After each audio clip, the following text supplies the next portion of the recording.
সকলোকে স্বাগতম জনাইছোঁ আমাৰ জ্ঞান তীৰ্থ উইথ ছাকচেছ ইউটিউব চেনেলৰ নতুন এটা ভিডিঅ'লৈ। ইতিমধ্যে ভিডিঅ'টো থাম্বনেইলৰ টাইটেললৈকে আপোনালোকে গমেই পাইছে। স্বাস্থ্য বিভাগৰ ফালৰ পৰা বিশেষ বিজ্ঞাপন মুকলি হৈছে আৰু বিজ্ঞাপনত যথেষ্ট সংখ্যক পদৰ আচলতে তেওঁলোকে ভেকেঞ্চি আউট কৰিছে। তো ইয়াতে শৈক্ষিক অৰ্হতা কি লাগে, এপ্লিকেশ্যন ফিজ কি লাগিব বা ইয়াৰ চিলেকশ্যন প্ৰচিডিঅ'ৰ কেনেকুৱা ধৰণৰ, কেনেধৰণে আপোনালোকে আবেদন কৰিব, সকলোখিনি ডিটেইলছ আমি এই ভিডিঅ'টোত A to Z আলোচনা কৰিম। চ' ভিডিঅ'টো অলপমানো আপোনালোকে স্কিপ নকৰাকৈ সম্পূৰ্ণৰূপে চাব। আৰু যিহেতু ইয়াত 2000তকৈও অধিক পোষ্ট অৰ্থাৎ 2204টা পদত ৰিক্ৰুইট কৰিবলৈ গৈ আছে, গতিকে এইটো এটা আপোনালোকৰ কাৰণে এটা ডাঙৰ চান্স হয়। গতিকে যদি আপোনালোকৰ এলিজিবিলিটি মিলিছে তেতিয়াহ'লে ডেফিনেটলি ইয়াতে আপোনালোকে আবেদন কৰি লওক, ঠিক আছে। আপোনালোকে যদি তেওঁলোকৰ অফিচিয়েল ৱেবছাইটত যায় তেতিয়াহ'লে তাতে এনেকুৱা এখন এডভাৰটাইজমেণ্ট নটিফিকেশ্যন আপোনালোকে দেখাই পাব, যিটো নেকি office of the mission director national health mission, যিটো NHM আছাম বুলি আমি কওঁ, পূৰ্বতে NRHM আছিলে।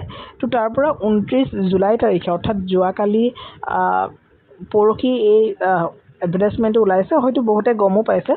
ইয়াতে স্পষ্টকৈ লিখা আছে যে online applications are invited from the candidates willing to work in mission mode engagement on contractual basis in the following positions under National Health Mission Assam. এটা National Health Mission Assam বুলি কৈ দিয়াৰ লগে লগে বহুতে বুজি নাপাব।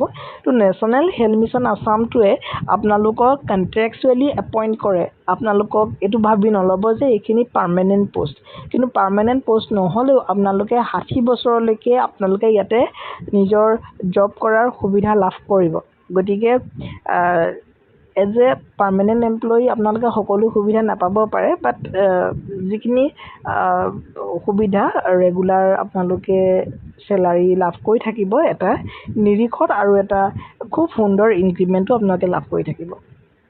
গতিকে candidate have to apply NHM, যিটো তেওঁলোকৰ ৱেবছাইট আছে দিয়াই আছে। The online applications form shall be start আপোনালোকৰ 1 আগষ্টৰ পৰা ষ্টাৰ্ট হ'ব, অৰ্থাৎ কালিলৈৰ পৰা, আৰু 15 আগষ্টলৈকে চলি থাকিব। 11:59লৈকে আপোনালোকে আবেদন কৰিব পাৰিব। ইয়াতে ষ্টাফ নাৰ্ছৰ যিবিলাক পোষ্ট, সেই পোষ্টসমূহতে ইয়াতে আবেদন হ'ব। ইয়াতে BSc নাৰ্ছিং যদি আপোনালোকে কৰিছে বা GNM কোৰ্চ যদি পাছ কৰিছে from any nursing school institutions recognised by Indian nursing council and registered with Assam nurse midwives and health visitor council, তাৰ পৰা যদি কৰিছে, তাতে 2204টা পদ আছে। আৰু ইয়াতে আপোনালোকে মান্থলি ইনিচিয়েলি আপোনালোকে 20,000 টকা লাভ কৰিব, আৰু পৰৱৰ্তী সময়ত আপোনালোকৰ 8%কৈ ইয়াৰলি আপোনালোকে এটা ইনক্ৰিমেণ্ট লাভ কৰিব, ঠিক আছে।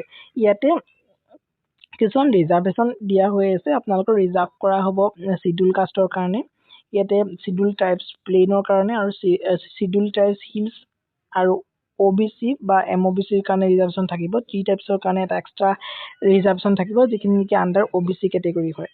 হৰাইজনেল ৰিজাৰ্ভেশ্যনত PWDৰ কাৰণে থাকিব, আৰু women reservation definitely staff nurse যেতিয়া ওমেনেই হ'ব, and reservation for ex servicemen ইয়াতে থাকিব। ইয়াতে যদি চাই কেটেগৰী ৱাইজ ডিষ্ট্ৰিবিউশ্যন ইয়াতে দিয়া হৈছে। 1707টা পদ অপেন কেটেগৰীত আছে। গতিকে অপেন কেটেগৰীসকলে ভাবিব নালাগে যে আমাৰ কাৰণে ৰিজাৰ্ভেশ্যন নাই, আমি বহুত কম চান্সেছ পাম। তো ইয়াতে 1704টা বৃহৎ সংখ্যক পদতে অপেন কেটেগৰীৰ কাৰণে ৰাখিছে। তাৰমানে ইয়াতে সকলোৱে আবেদন কৰিব পাৰিব, জেনেৰেল বুলি কথা নাই। OBC SC ST সকলোৱে ইয়াতে সোমাই পৰিব। OBCৰ কাৰণে 44টা পদ, ST প্লেইনছৰ কাৰণে পদ নাই, ST হিলছৰ কাৰণে 80টা পদ, SCৰ কাৰণে 209টা, 3 টাইপছৰ কাৰণে 170টা, আৰু PWD ওমেন আৰু এক্স ছাৰ্ভিচমেন তেওঁলোকৰ কাৰণে তেওঁলোকে দেখাই দিয়া নাই। ইয়াতে এজ পাৰ গভৰ্ণমেণ্ট নৰ্মছ তেওঁলোকক দিয়া হ'ব, ঠিক আছে।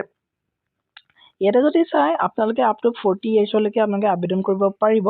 ইয়াতে আপোনালোকৰ as per government norms SC ST কেণ্ডিডেটসকলৰ কাৰণে 5 বছৰ ৰিলেক্সেশ্যন, OBC MOBCৰ কাৰণে 3 বছৰ ৰিলেক্সেশ্যন, PWDৰ কাৰণে 10 বছৰ ৰিলেক্সেশ্যন দিব। আৰু অপেন কেটেগৰী আপোনালোকৰ মেক্সিমাম এজ 40 বছৰ, OBC MOBCৰ 43, এই একেখিনি কথাই দিয়া হৈছে। SC ST বা হিলছ প্লেইনৰ কাৰণে 45, আৰু PWD সকলে 50 বছৰলৈকে আবেদন কৰিব পাৰিব।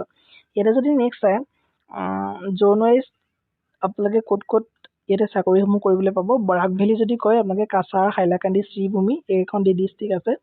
চেণ্ট্ৰেল আছামৰ মৰিগাঁও, নগাঁও আৰু হোজাই ডিষ্ট্ৰিক্ট আছে। লোৱাৰ আছামৰ বজালি, বাক্সা, বৰপেটা, বঙাইগাঁও, চিৰাং, ধুবুৰী, গোৱালপাৰা, নলবাৰী, কামৰূপ মেট্ৰ', কামৰূপ গ্ৰাম্য আৰু কোকৰাঝাৰ সাউথ শালমাৰা তামুলপুৰ এইখিনি আছে নৰ্থ আছামৰ বিশ্বনাথ দৰং শোণিতপুৰ ওদালগুৰি আৰু আপাৰ আছামৰ চৰাইদেউ ধেমাজি ডিব্ৰুগড় গোলাঘাট যোৰহাট লখিমপুৰ মাজুলী শিৱসাগৰ তিনিচুকীয়া এই সকলোবিলাক আছে তো zone wise preferred may be indicated আপোনালোকে জোন ৱাইজ ইয়াতে প্ৰিফাৰেঞ্চ দিব পাৰিব তো কালিলৈকে ইয়াতে আবেদন কৰিব পাৰিব আৰু ইয়াতে এপ্লিকেশ্যন ফিজ কোনো ধৰণৰ এপ্লিকেশ্যন ফিজ দিব নালাগে আৰু চিলেকশ্যন প্ৰচিডিউৰটো একেবাৰে simple selection process shall be notified in the official website of the Directorate of the National Health Mission Assam in due course time along with the list of the provisionally shortlisted candidates.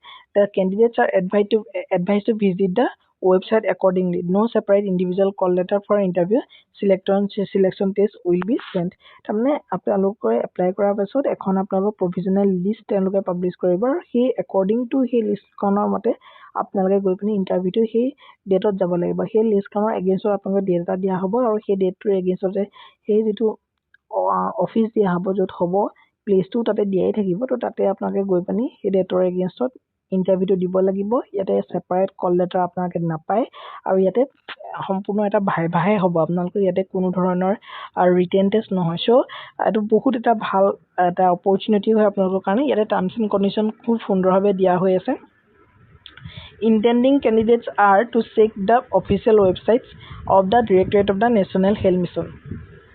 খুব সুন্দৰভাৱে দিয়া হৈছে আৰু ইয়াতে কিছুমান কথা দিয়া হৈছে য'ত নেকি ইনকমপ্লিট এপ্লিকেশ্যন ৰিজেক্ট কৰা হ'ব ক্লেইমছ ফৰ এনি কাৰেকশ্যন আপোনালোকে পাছত কৰিব নোৱাৰিব Candidates must upload supporting documents যিখিনি supporting documents লাগে সেইখিনি আপলোড কৰিব the age limit of the candidates will be calculated আপোনালোকৰ মেট্ৰিকৰ যিটো এডমিট সেইটো মতে ইয়াতে এজটো ক্যালকুলেট কৰা হ'ব the number of vacancy ইয়াত বাঢ়িবও পাৰে বা কমিবও পাৰে ইয়াতে ডিটেইলছত হেতু কথা উল্লেখ আছে গতিকে এইখিনিয়ে তথ্য মই স্পষ্টকৈ সকলোখিনি কথা ক'লো গতিকে যি সকলৰ শৈক্ষিক অৰ্হতা মেইন আছে তেওঁলোকে ইয়াতে আবেদন কৰি ল'ব এটা গ্ৰেট অপৰচুনিটি হয় আপোনালোকৰ কাৰণে ঠিক আছে